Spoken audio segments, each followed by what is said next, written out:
Welcome, guys. I'm Al. I'm Arash. And this is the Call to Whiskey. All hail Cal. Today we're talking about another Ardbeg. Ardbeg Uigeadail, my favorite. Let's take a look.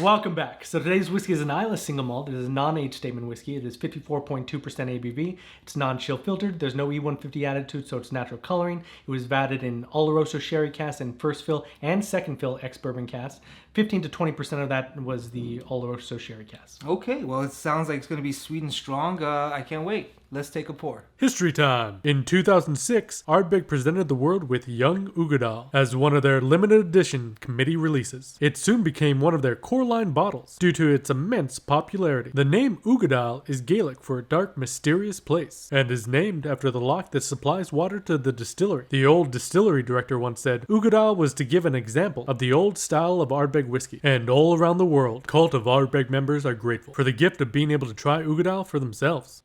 Let's take a look at the nose. The Uigeadail is my favorite of the core line, and you smell that sherry right off the bat. So sweet. And you're still getting those Ardbeg notes. You're still getting that big peat, salt brine, that ocean. It's just sweet ocean, cherry, salty, beautiful.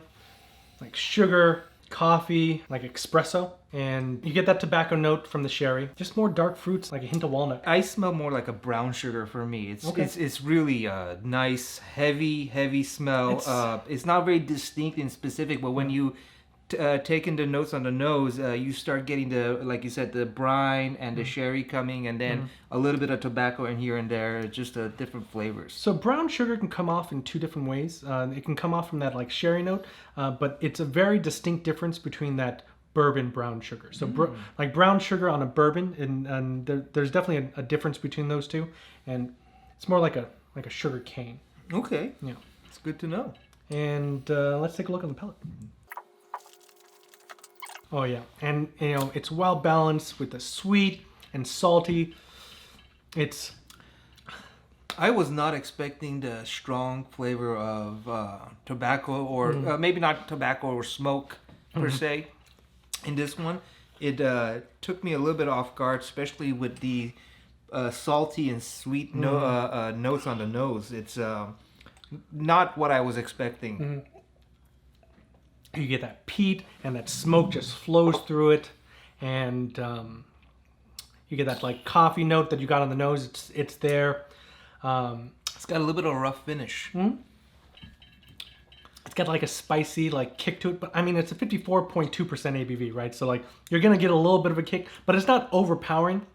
It's definitely, in my mind, it's well balanced, but it could definitely scare you off if you're not used to the ABV. I was surprised by the taste on the palate compared to what I got on the nose. It's very nice, but it's a lot different than I was expecting. Different, how so?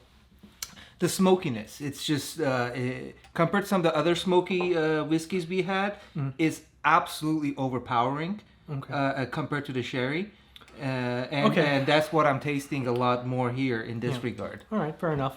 I think that the smoke and the sweetness balance out, but if you're getting a little bit more overbalanced from the smoke, yeah, I love good peaty whiskeys, smoky whiskeys. Nice mix with a cherry and bourbon, but this one for me, it's at least for me. Taste is very subjective, so I get that. You can, for me, it's well balanced, but that smoke might be a little too much for you. Yeah, I'm enjoying it. Don't get me wrong. I'm enjoying it. Don't get me wrong. But I'll be honest. The finish is long. It's oily. You get that raisins and that sweet peat on the finish. A little bit of dryness in the end. Let's try some water. I get a little bit more like firewood and warmth when I add some water to it. Yeah, it's more smoke for me. Yeah, the water definitely broke up some of those oils, and this one is more smoke for me. I mean, when I'm comparing this to the Scorch, I'll be honest, I really enjoyed the Scorch smokiness in compared to it, because I felt it was a little bit lighter in a sense. It gave you different tones. When I'm having this, I'm just tasting a lot of smoke. Right, that's the overbearing. I have to really reach deep to get the other flavors you're talking about. They're there, but yeah. Well, Ardbeg is not a weak whiskey, right? No, Ardbeg is definitely full flavor, 54.2%, high ABV, unadulterated, great color. It's good. Yeah. It's good. Smoky, but good. But it could be pretty, overbearing for some people if you're not used to it. Yeah, I would, if I had a choice of peaty or smoky whiskeys, I would definitely pick the Scorch over this one. Even though this is favorite among fans, I gotta say, I really enjoyed the limited edition Scorch release on Ardbeg, and I look to get more of it. Look forward to get more of it. Let's try some ice. Exciting. That's good whiskey. Oh man, I mean the sherry comes out on the ice, and you still get that salt note at the top. Don't lose any of the smokiness, though.